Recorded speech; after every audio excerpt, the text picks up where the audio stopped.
अस्सलाम वालेकुम नाज़रीन, आवाज़ न्यूज़ सां गॾु मां आहियां बिशारत सुमरो। हलंदासीं हेडलाइंस तरफ़।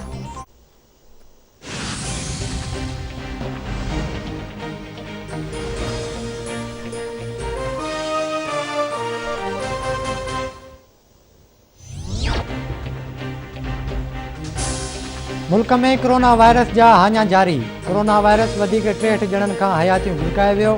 फौतियुनि जो अंग वधी 9,816 थी वियो। NCOC मूजिबि गुज़िरियल 24 कलाकनि दौरान 2,260 नवां केस ज़ाहिर। मुतासिरनि जो अंग वधी 4,69,482 ताईं पहुतो। 4,20,489 मरीज़ वायरस खे शिकस्त ॾेई सिहतयाब।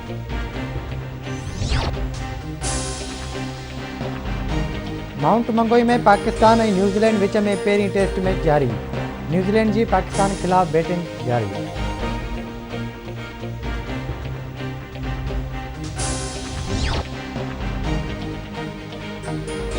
कराची जी दहशतगर्दी टोड़ अदालत में चीनी कौंसल खाने ते हमले केस जी ॿुधणी। अदालत फरार थियल 15 जवाबदारनि खे इश्तिहारी करार ॾेई छॾियो। गिरफ़्तार थियल जवाबदार अहमद हसनैन, नादिर ख़ान, अली अहमद, अब्दुल लतीफ़ ऐं असलम अदालत में पेश। अदालत रिमार्क्स ॾींदे चयो आहे त जवाबदारनि जा खाका ठाहिया वञनि। फरार थियल जवाबदारनि जी मिल्कियत ज़ब्त कई वञे।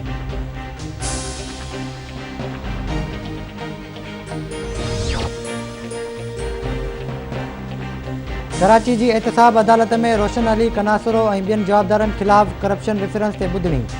अॻूणे MD सिंध टूअराइज़म ऐं ॿिया जवाबदार अदालत में पेश।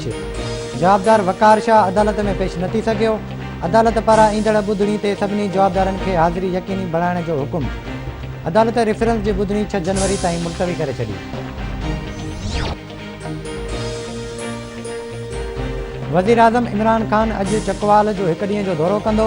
वज़ीर आज़म चकवाल में मुख़्तलिफ़ तरक़ियाती मनसूबनि जो पिणु इफ़्तिताह कंदो।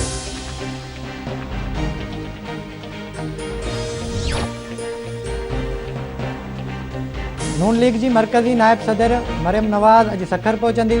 रोहिड़ी में वर्कर्स कन्वेंशन खे ख़िताब कंदी। नून लीग जा अॻवान ऐं कारकुन मरियम नवाज़ जो एयरपोर्ट ते इस्तक़बाल कंदा। मरियम नवाज़ 27 डिसंबर वारे जलसे में बि शिरकत कंदी।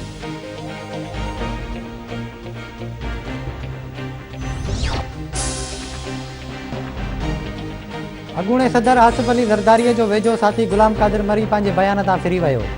वॾे वज़ीर सैयद मुराद अली शाह सां इख़्तिलाफ़नि जी तरदीद। चवे थो त संदसि ॻाल्हियुनि खे मीडिया वारनि टोड़े मरोड़े पेश कयो। वॾे वज़ीर सां के बि इख़्तिलाफ़ न आहिनि। कुझु ॾींहं अॻु गुलाम कादिर मरीअ वॾे वज़ीर सैयद मुराद अली शाह ते तनक़ीद कई हुई।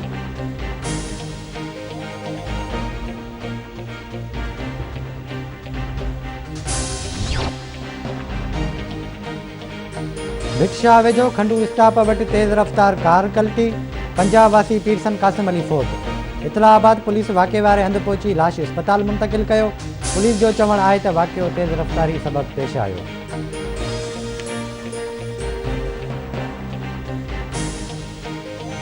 चलने का हौसला नहीं, रुकना मुहाल कर दिया। इश्क के इस सफर ने तो मुझको निढाल कर दिया। मुमकिना फैसलों में एक हिज्र का फैसला भी था। मुमकिना फैसलों में एक हिज्र का फैसला भी था।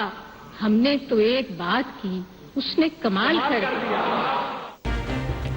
ऐं मुल्क समेत दुनिया में पाण मञाईंदड़ नाले वारी शाइराम परवीन शाकिर जे विछोड़े खे 26 साल थी विया। परवीन शाकिर विछड़ी आहे पर मदान खां विछड़ी न आहे।